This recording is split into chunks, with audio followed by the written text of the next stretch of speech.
함께 보실 말씀은 고린도 후서 2장 12절에서 17절 말씀입니다. 고린도 후서 2장 12절에서 17절 말씀입니다.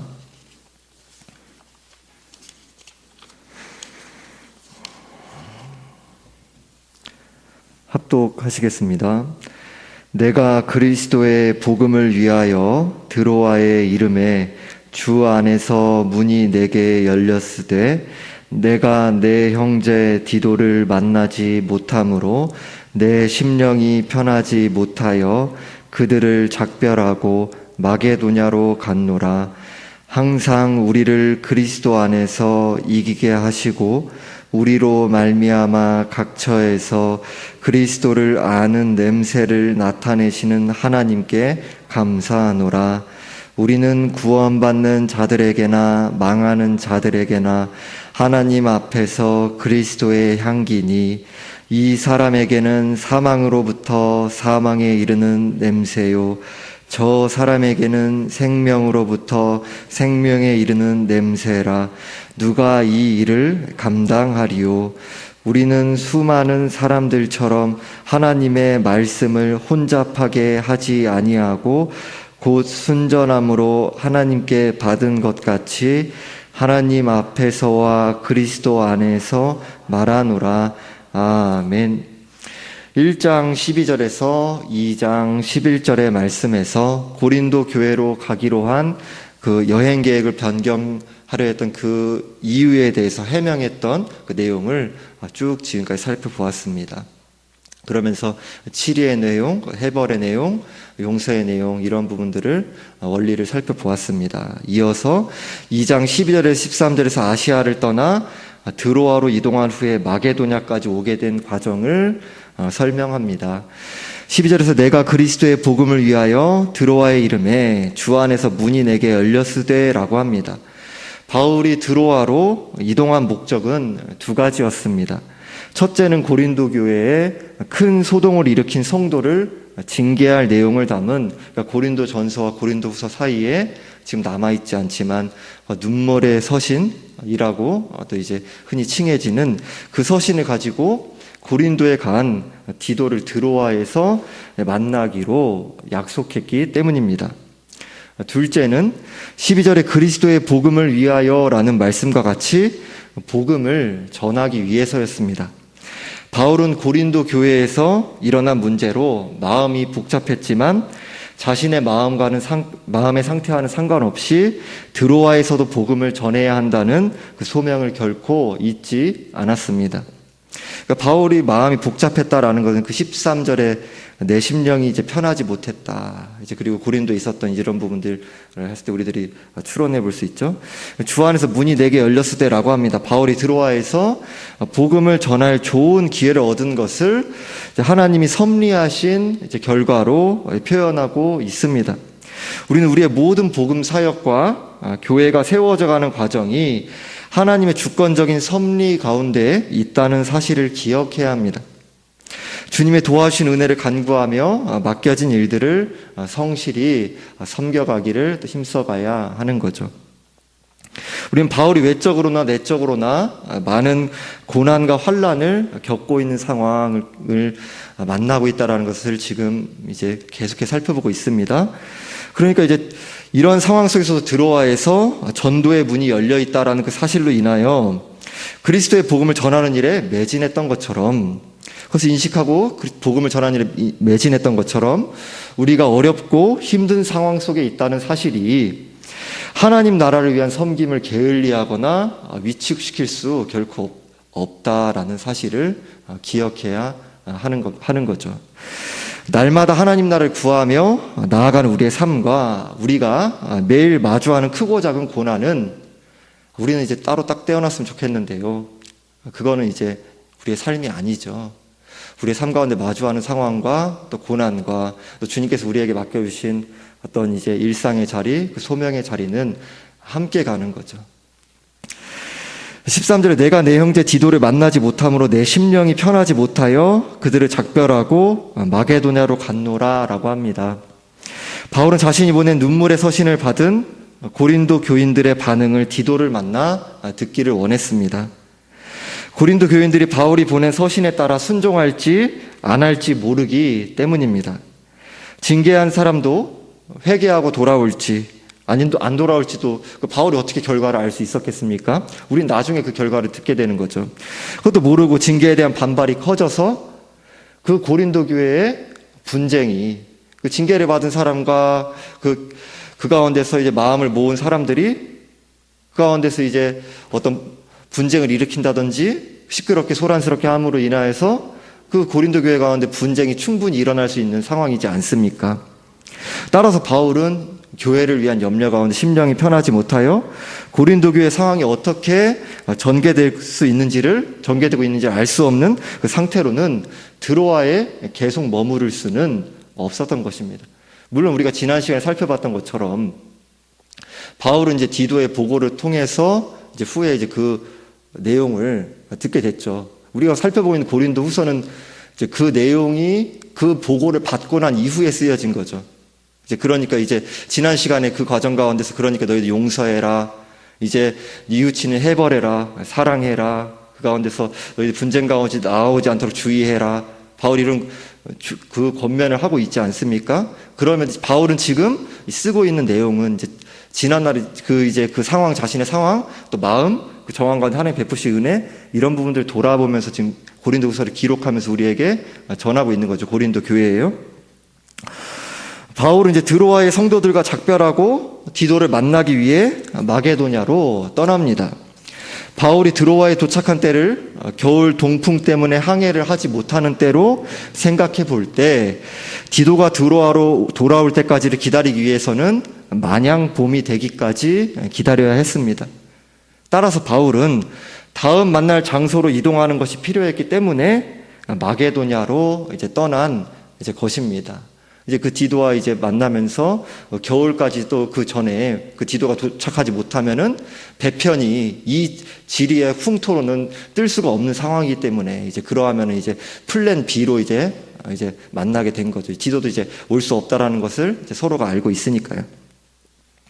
여기서 디도에 대한 이야기는 잠시 중단되었다가 고린도 후서 7장 5절부터 다시 나옵니다. 성도님들께서 말씀을 살펴보시면서 구조가 많이 복잡하시고 좀 어렵다 이렇게 생각이 되실 수 있겠다라는 생각이 듭니다. 그러니까 이제 지난 시간에 고린도 후서 그러니까 2장 12절부터 오늘 본문 전까지 1장 12절부터 2장 11절까지가 그 고린도 교회에서 나타난 분쟁과 그 치리에 대한 그 문제에 대해서 살펴보지 않았습니까? 드로아로 가고 마게도냐로 간 것은 그러니까 1장 8절에서 11절에서 이제 아시아에서 당한 그 환난, 바울이 마치 죽을 것 같이 살 소망도 끊어졌다. 하나님께만 소망을 둔다라는 그 에베소에서 있었던 사건에서 이제 드로아로 이동하고 드로아에서 이제 디도를 만나지 못해서 마게도냐로 이동하는, 그러니까 이 중간 사이에 그 내용이 담겨져 있고, 이 내용이 이제 여기로 이제 1장 초반부의 내용이 이제 오늘 본문의 말씀과 이어지고, 또 이제 그러면서 또 12절 13절에서 그 배경을 설명하고 2장 14절에서부터 7장 4절까지가 이제 고린도 후서의 그 중심에서 핵심적인 메시지를 담고 있습니다. 그러니까 새 언약 사역에 대한 변론이 그 내용이 이어집니다. 새 언약 사역이라 하면 좀 어려우실 수 있는데, 참 하나님 나라의 사역이란 무엇인가라는 것을 바울이 설명하고 있는 거죠. 성도님들끼리 들으실 때, 무슨 내가 이제 여행 계획을 변경했다. 그것이 내 중심이 순전한 마음의 동기에서 한 것이다. 그렇다면 이게 내용 가운데 도대체 바울이 여행 계획이 변경되고 이런 내용들 가운데서, 물론 우리 그 가운데서 하나님 말씀이기 때문에 유익을 얻고, 그 가운데서 저희들이 하나님께서 우리 가운데 원하시는 바를 또 깨달아가고 그에 비추어서 우리들이 기도하고 또 힘써 나아가지만요. 어찌 보면 이 핵심, 그 요체, 이 내용이 이제 앞으로 살펴볼 내용 가운데 새 언약 사역, 하나님 나라, 참 하나님 나라의 사역이란 무엇인가? 이런 내용이 빠져 있다라면 이제 고린도 후서는 이제 바울이 여행 일지를 사용한 이런 내용 정도로서 이제 그저 마치 그치는 내용일 수 있겠죠? 그죠? 이런 내용들이 이제 그 하나님 나라에 우리 인간의 이성으로는 결코 깨달을 수도 이르를 수도 없는 그 내용이, 물론 이제 그 전의 내용도 주님께서 비추어 주셔야만 하는 거지만요, 우리 가운데 이제 풍성히 주님께서 가르쳐 주신 거죠. 하나님 말씀을 통해서요. 이제 지금까지 살펴본 고린도서의 내용을 요약하며 바울의 심정을 헤아려 보면 1장 8절에 11절에서 보여주는 것처럼 아시아, 즉 에베소에서 힘에 겹도록 심한 고난을 당하여 살 소망까지 끊어진 상태였고 사형 선고를 받은 줄 알 정도로 힘겨운 상황이다. 지금 제가 제 얘기하는 거 아니죠? 바울이 실제로 8절에서 11절에서 이렇게 고백을 합니다. 내 마음이 이랬다라고요. 우리들이 바울에 대해서 살펴보고 이야기를 할 때, 또 성경의 어떤 인물에 대해서 이야기를 할 때 예수님이 아니다라는 것을 기억을 해야 합니다. 이 내용, 증거하고 있는 감정에 대해서 그대로 그것을 그대로도 이렇게 느꼈다라는 것을 하나님 말씀을 가감하지 않는 범위에서 받으면서도 동시에 그 바울이, 그 하나님의 사람들이 어떻게 반응해야 됐나, 이것을 동시에 봐야 되는 거죠. 그리고 성경이 기록된 것이 그 시간의 순서에 따라서 그냥 이게 주어진 것이 아니죠. 이게 실제로 공간과 시간을 만드신 하나님께서 그것이 진행돼 나가는 순서 가운데서 주신 거잖아요. 그러니까 바울이 실제로 에베소에서 만난 환난 가운데 살 소망까지 끊어질 정도의 그런 고통을 겪었는데, 그것이 하나님의 은혜로 말미암아 하나님께만 소망을 두게 했다. 그리고 우리들이 그런 것들을 경험해 나가지 않습니까? 예배당에 나왔을 때 죽겠다 이런 심령 가운데 어떤 때는 그렇게 무너지게 했다가 말씀을 듣고 은혜를 구하면서 주님께 소망을 두는 것으로 나아가지 않습니까? 근데 이런 전체적인 조망 안에서 이제 바라봐야 되는 거죠. 그러니까 이제 또한 고린도 교회가 분파 문제, 음행 문제, 우상 제물 문제, 방언의 은사로 인한 혼란과 부활에 대한 의심과 같은 문제들로 혼란 속에 빠져 있었고, 바울은 급하게 고린도 교회를 방문했지만 문제 해결은커녕 심한 모독만 받고 돌아와야 했고, 징계의 요구를 담은 눈물에 서신을 보내며 마음의 고통을 겪었습니다. 그 눈물, 내 마음이 눈물 날 정도로 바울이 그렇게 고백하잖아요. 전에 살펴봤던. 그리고 디도를 만나려고 드로아에 갔는데 디도를 만나지 못하는 편하지 못한 마음이라고 13절에 분명히 바울이 또 얘기하고, 내 심령이 편하지 못하여 할 수 없이 마게도냐를 향해 먼 거리를 또 걸어서 가야 했습니다. 복음 사역 가운데 온갖 고충을 겪고 있었던 바울이지만, 그러나 14절에서 그럼에도 동시에 우리는 말씀으로 봐야 되죠. 14절 가장 후반부에 하나님께 감사하노라. 이런 상황에서 또 하나님께 감사를 올려드리고 있는 것입니다. 14절에서 항상 우리를 그리스도 안에서 이기게 하시고 우리로 말미암아 각처에서 그리스도를 아는 냄새를 나타내시는 하나님께 감사하노라 라고 말씀합니다. 개역개정 번역에서는 가장 뒷부분에 번역되어 있는데요, 원문에서는 문장 제일 앞부분에 하나님께 감사하노라 라고 하나님께 대한 감사의 마음을 강조하면서 나타내고 있습니다. 바울이 항상 기뻐하라, 쉬지 말고 기도하라 라고 말씀한 것과 같이 바울은 하나님의 하나님 되심으로 인해 하나님의 구속과 섭리의 은혜에 감사하며 그것을 기억하며 온갖 어려운 상황이 닥쳤을 때에 그 은혜를 구하면서 하나님에 대한 기쁨과 감사를 늘 씨름하며 또 고백했던 사람이었습니다. 바울도 이것이 자동적으로 이루어지는 게 아니죠. 그러니까 로마서 7장에서 오호라 나는 곤고한 사람이로다. 바울도 죄성을 가진 인간이죠. 은혜를 구하고 또 이렇게 씨름하고 주님 앞에 치열하게 그리스도를 묵상하고 그리스도를 바라보고 그렇게 붙잡기에 분투하고, 그러면서도 우리 가운데 본이 되는 모델로 주님께 세우셨고 그 가운데 나아가는 거죠. 우리 또 오전에 들은 말씀과 같이 우리를 기쁨과 감사의 사람으로 항상 기뻐하라, 쉬지 말고 기도하라, 범사에 감사하라라고 우리가 어느 누구가 고백할 수 있겠냐라는, 내가 그러한 사람이다라고 고백할 수 있겠냐라는 그 말씀을 들었습니다. 그러죠. 진정으로 하나님이 그 말씀하신 우리에게 약속을 하신 거죠. 그런 사람 만들고 말겠다. 이런 주님의 은혜 안에서 상황을 넘어 기쁨과 감사의 마음을 주시기를 기도하며 우리 또한 씨름해 가야 하겠습니다. 14절에 항상 우리를 그리스도 안에서 이기게 하시고 라는 말씀에서 이기게 하시고 라는 말씀은 원문에서 포로를 개선행렬에서 이끌다 라는 의미를 갖습니다. 이 말씀은 당시에 로마군이 전쟁에서 이기고 돌아와 로마 거리를 시가 행진하는 장면을 묘사하는 표현입니다. 개역개정의 표현을 보면 멋진 승리의 이미지만이 느껴지는 것 같습니다. 그런데 이 말씀에서 놀라운 것은 하나님을 항상 승리하는 개선장군에 비유하고 있고요. 이것을 우리도 쉽게 납득할 수 있죠. 우리 하나님이 승리의 하나님이다. 절대 패배하지 않으신다. 이거에 대해서 부정하신 사람이 누가 있겠습니까? 그런데 전쟁 포로의 이미지를 누구에게 적용하고 있냐면 이 말씀에서는 바로 사도 바울이 전쟁 포로로 적용되고 있는 것입니다. 바로 그런 의미를 담고 있는 구절입니다.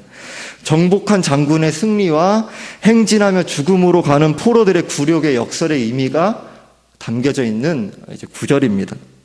이 말씀이 가리키는 의미는 하나님이 자신의 종들을 개선행진 속의 전쟁 포로로 이끄는 것처럼 14절의 하반절에서 그리스도를 아는 냄새, 즉 그리스도를 아는 지식을 나타내시는 하나님이라는 그 말씀과 같이 마치 외적으로 전쟁 포로와 같은 약함과 비참과 굴욕의 모습을 겪는 종들의 고난의 과정을 통해서 하나님께서는 그 종들을 사용하셔서 그리스도에 대한 지식을 모든 곳에 퍼뜨리신다는 것입니다. 멋진 종들을 통해서요? 허영의 종들을 통해서요? 교만의 종들을 통해서요? 아니요. 세상의 관점에서는 전혀 어찌 보면 흠모할 것 없는 그 바울의 모습을 통해서요. 그 이후에 오고 오는 그 이전의 선지자들과 사역자들을 통해서요. 바울이 여러분들 안지를 알았다, 간지를 알았다, 확실히 알 수는 없지만 여러 가지로 추정을 하죠. 그 모습이 인간적으로 여러분 흠모가 되십니까? 바울이 어떤 학자들은 일주일만 해도 매주마다도 이제 죽을 뻔한 고비를 넘겼다. 어떤 학자들은 한 달 아니면 그 이상의 시간. 그래도 바울이 주기적으로 우리로서는 상상도 할 수 없는 고난, 계속 사망에 넘겨지는 고난의 자리 가운데 넘겨졌던 것 여러분 다 알고 계시죠? 심지어 고린도 후서에서 바울이 이야기하죠. 자신의 그 고난의 목록이요. 그리고 오늘날의 사역자들이, 성도들이 이제 그러한 고난을 겪는 이들은 많이 없죠. 하지만 그 예수 그리스도 십자가의 발자취, 바울이 걸어간 길, 그것은 그때만 있었던 일이야. 2000년 전의 일이야. 우리랑은 전혀 상관없어. 이제 그것은 말씀을 내가 취하고 싶은 건 받는 것이고 희석하는 것이고, 어찌 보면 어떤 이에게 예수 그리스도 소개하고 복음을 소개한다는 데 있어서 이분이 내 스스로가 지레 이성적으로 먼저 재단해서 이분이 이런 부분까지도 이야기하면은 복음을 받아들이지 않을 거야. 기독교에 대해 거부감을 가질 수 있을 거야. 그냥 복음이 그렇지 않죠. 복음은 온전한 복음, 순전한 복음, 날 것 그대로의 복음으로 전해질 때에 성령께서 그저 일하는 것이죠. 우리가 이제 그것을 앞서서 판단하고 재단할 것이 아니죠. 복음에 하나님의 능력이 나타나는, 그것은 이제 하나님께서 오직 일하시는 거죠. 복음이 복음대로 선포될 때 우리 연약한 인생 가운데서요. 그리고 우리 주님을 의지하면서요. 그러니까 이제 보통 이런 개선 행진에서 포로들은 낙담하고 비참해하며 원망하고 불평할 것이지만 본문의 포로들의 입에서는 자신을, 어찌 보면 역설적으로 재미있기도 하고요, 그러한 것은 포로들의 입에서는 자신을 복음으로 사로잡아 하나님께 대한 감사를 올려드리고 있는 거죠. 이게 신앙의 역설이고 불신자분들은 전혀 알 수가 없는 거죠. 고통을 느낀다. 그 가운데서 정말 고난이다. 어찌 보면 살 소망까지 끊어지는, 겪어보지 못한 어떤 그런 일 가운데도 놓여질 수도 있다.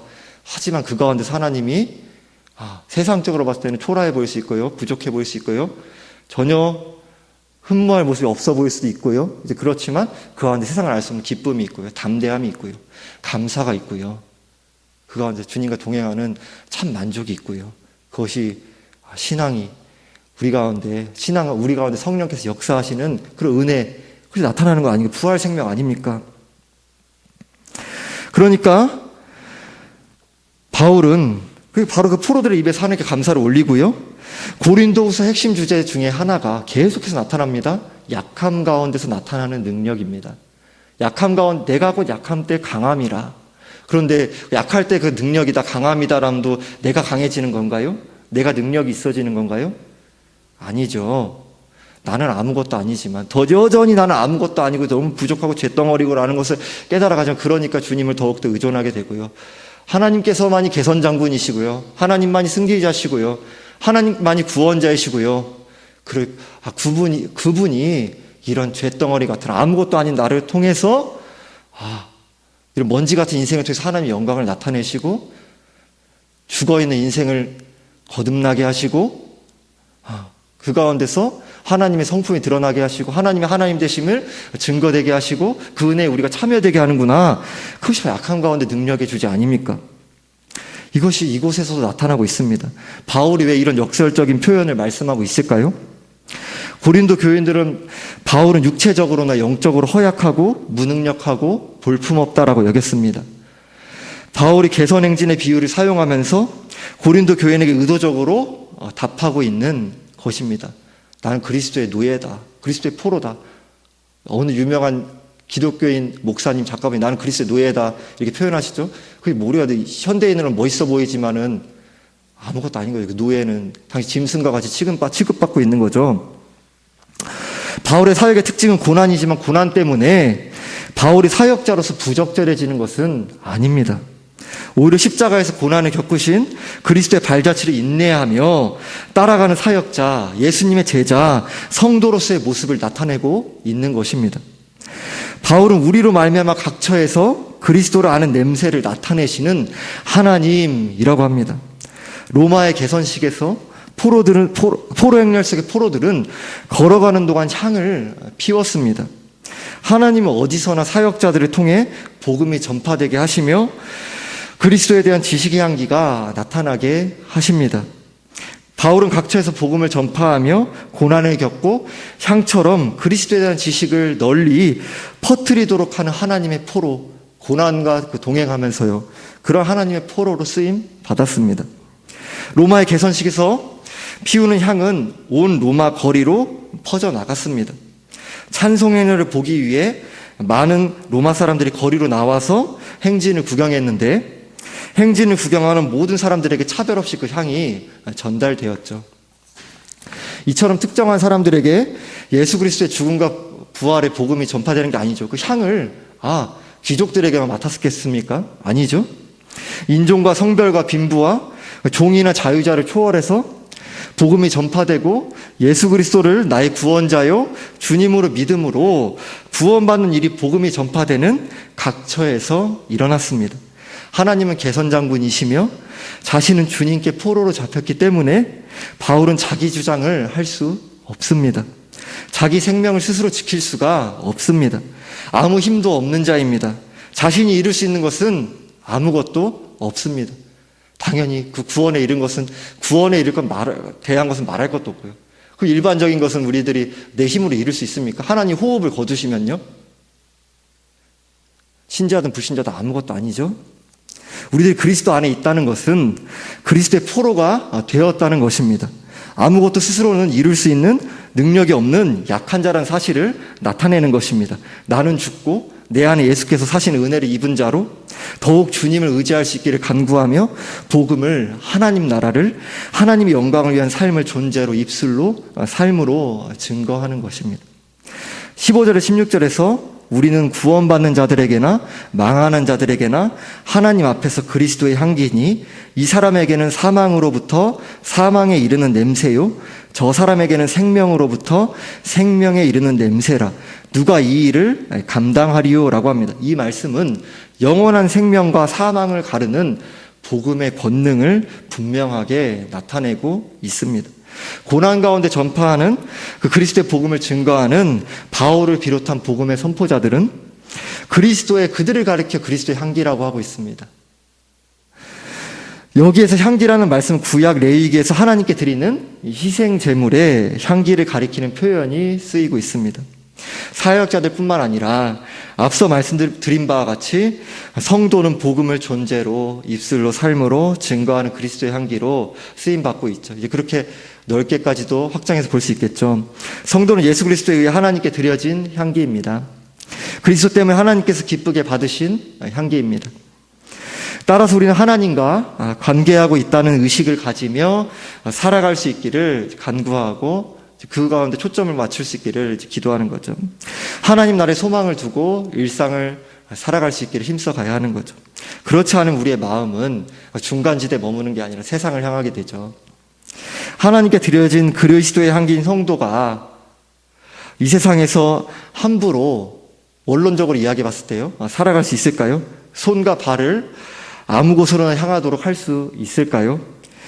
아무 곳이나 상상하도록 생각을 풀어놓을 수 있을까요?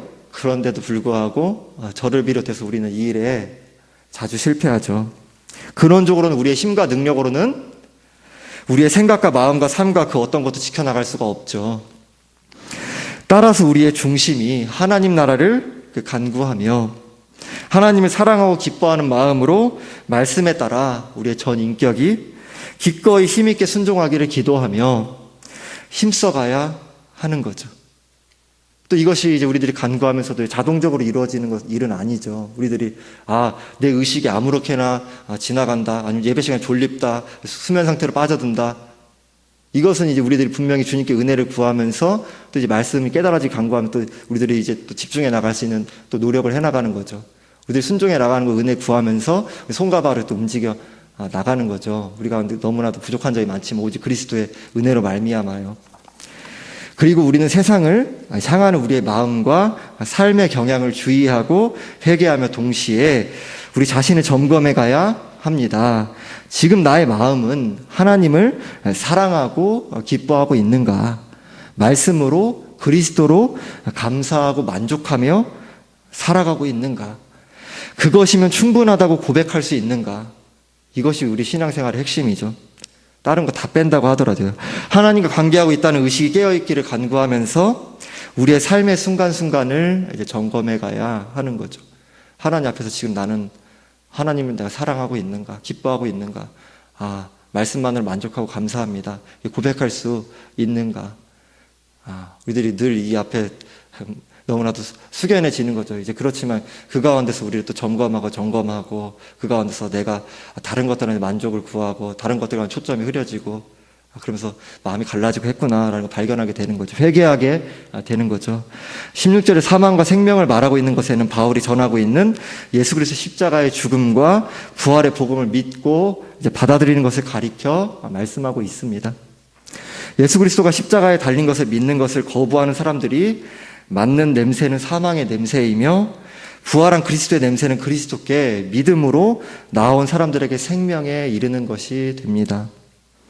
영원한 생명과 사망에 대해 15절에서는 구원받는 자들에게나 망하는 자들에게나 라는 표현으로 말씀하고 있습니다. 여러분은 예수 그리스도의 복음을 영원한 생명과 죽음을 가르는 준엄한 말씀으로 인식하면서 믿음으로 받아들이고 있습니까? 여러분은 예수 그리스도를 나의 구원자이심의 주님으로 믿고 계십니까? 복음을 믿음으로 나 자신이 예수 그리스도와 십자가에서 죽었고 예수께서 부활 생명으로 나의 주님으로 내 인생의 주인이신 주님이시다, 이 예배당에서만이 아니라 주일만이 아니라 나의 주님으로 다스리고 계심을 믿고 계십니까? 그리스도를 나의 삶의 모든 영역의 주인이신 주님으로 믿는 근본적인 변화가 나타나고 있습니까?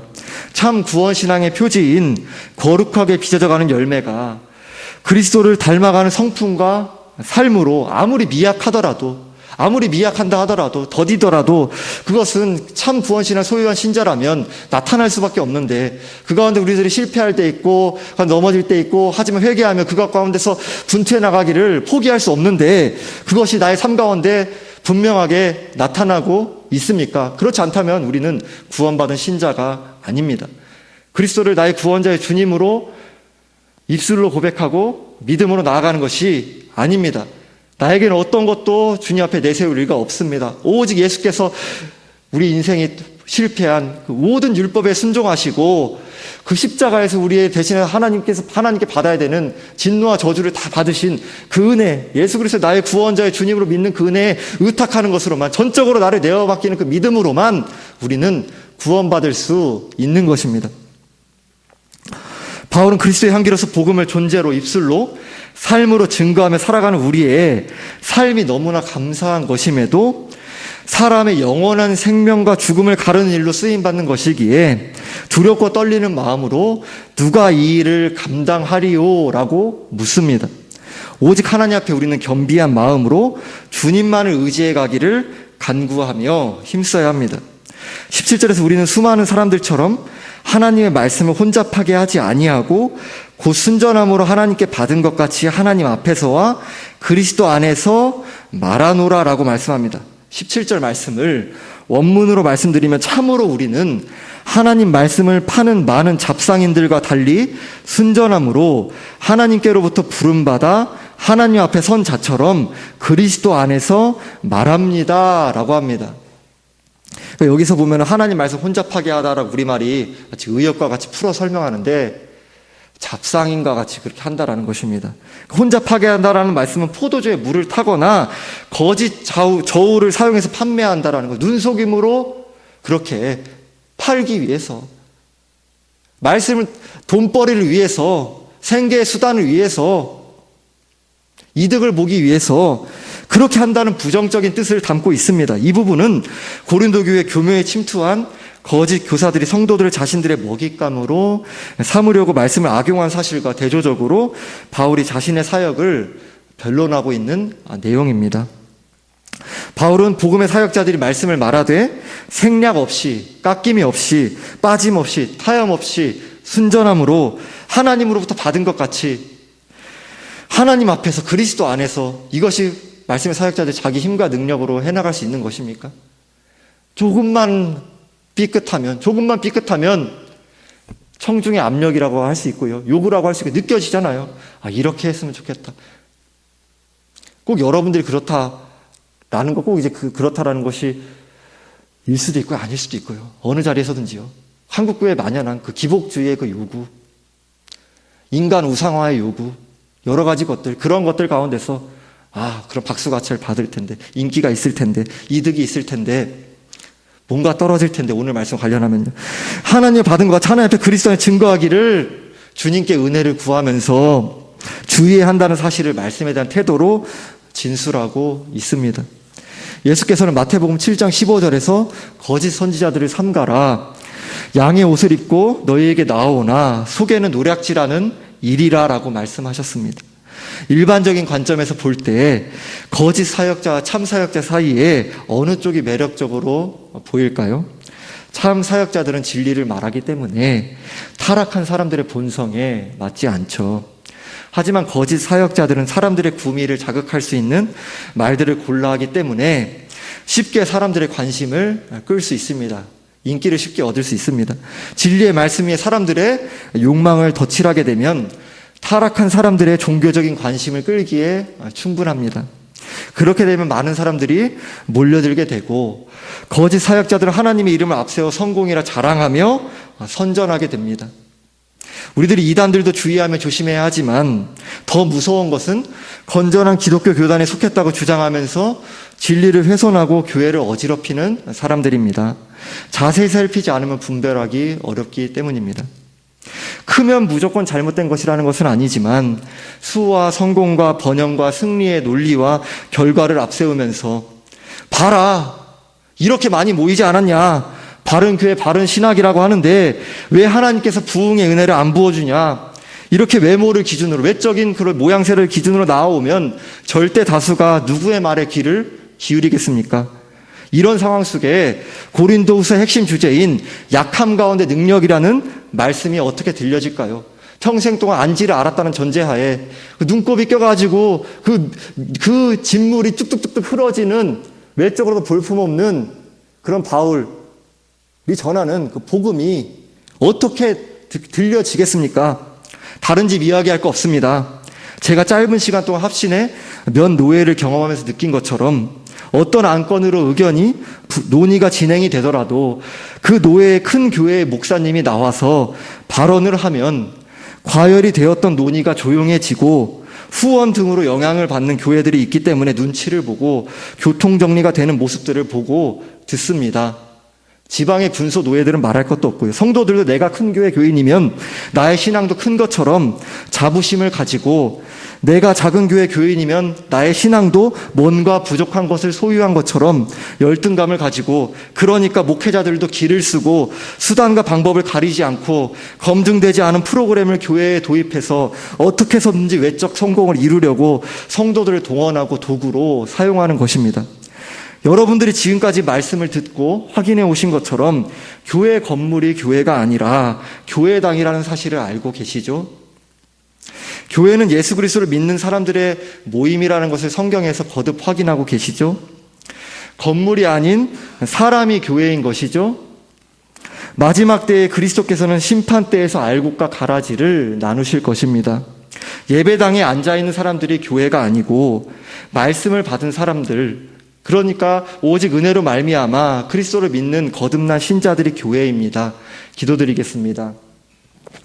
하나님 아버지, 죄와 허물뿐이요 사망 가운데 영원히 그렇게 무너져가고 쓰러져가고 흐트러져가고 그렇게 멸망의 길 가운데서 영원히 고통당할 우리 인생을 오직 주권적인 은혜로 말미암아 하나님의 정하신 때에 그리스도를 믿는 믿음을 허락해 주시고 그 은혜 가운데서 하나님 앞에 나와 하나님 앞에 예배를 드리고 또 그렇게 하나님 앞에 또 신자로서 그 말씀을 알아가며 그렇게 자라가게 하시니 감사합니다.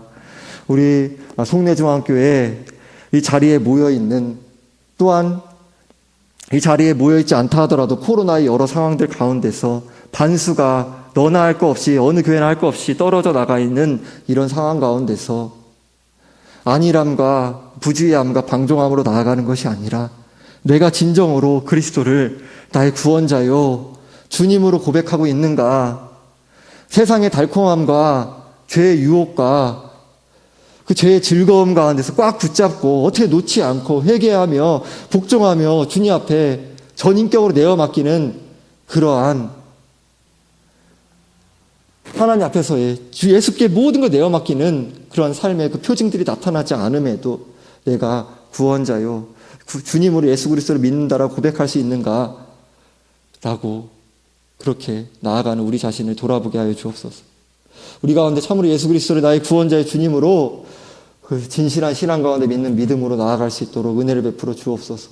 거듭남의 역사가 우리 교회 가운데 나타나게 하여 주시고 그로 인하여서 복음을 부끄러워하지 않게 하시고 그 가운데서 복음이 가감없이 선포되며 그 가운데서 그리스도의 향기로 우리들이 가정에서 직장 생활에서 삶의 자리 가운데서 어느 자리에 있든지 존재로 입술로 삶으로 예수 그리스도를 나타내는 우리의 연약한 인생, 여전히 거듭난 이후에도 죄의 오염이 남아있고 말로 또 행실로 삶의 자리 가운데서 너무나 부족한 모습이 많고 죄를 지을 때 너무나 많은 여러 연약한 우리지만 그러한 연약한 우리의 인생을 통하여서 하나님의 영광됨이 나타나고 그리스도의 복음이 증거되고 하나님 나라가 그렇게 이 땅 가운데 드러나는 증거되는 그 일 가운데 우리를 참여하게 하셨사오니 그 은혜에 감사하고 또 기뻐하면서 우리 가정을 섬기고 또 일터를 섬기고 또 이웃을 섬기고 교회를 섬겨나가는 온 성도들로 자라나갈 수 있도록 도와 주옵소서.